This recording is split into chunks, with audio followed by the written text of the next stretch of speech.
कारण ते पूर्वीपासून देवेंद्र फडणवीस साहेबांचे मित्र आहेत.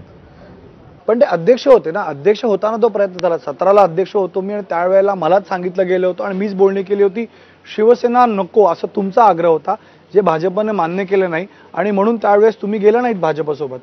असं कोण म्हणालं? तेच तटकरे साहेब म्हणाले. आज तटकरे साहेबांचा इतका आपण विश्वास कसा ठेवायचा? आज त्यांचा प्रश्न तुम्हाला विचारला. नाही, एक तर ते खोटं बोलतायत, त्यामुळे अनेक वेळा ते खोटं बोललेलं आपण सर्वांनी बघितलेलं आहे. माझ्या बाबतीत सुद्धा ते खोटं बोलले की मी देवेंद्र फडणवीस साहेबांना भेटलो होतो, मी चर्चा केली होती. नव्हतंच भेटलो. आणि मी नेहमी कुठल्याही विरोधी पक्षातल्या व्यक्तींना चॅलेंज करतो की तुम्हाला खरंच काही पुरावे असतील, मी भेटलो असेल, मी बोललो असेल, ज्या काही माझ्या चुकीच्या गोष्टी असतील. अजितदादांनी सुद्धा दम दिला होता. नाहीतर ते शेळके जे आमदार आहेत ते बोलले होते की दादांनी तोंड उघडलं तर खूप काही अडचणी येतील. मी तिथेही चॅलेंज दिला. मी जेव्हा भ्रष्टाचार बाहेर काढला 5,500 कोटी, तिथेही चॅलेंज दिला की समोर या, समोर बसू आणि टीव्हीवर या बाबतीतली चर्चा करू. कोणात आहे का हिंमत? नुसतं तुम्ही मग नरेटिव्ह सेट करता म्हणतात. नरेटिव्ह सेट करतात, कारण त्यांना दुसरा कुठलाच नरेटिव्ह हे लोक एक्सेप्ट करत नाहीत. लोक त्यांना शिव्या देतात अक्षरशः.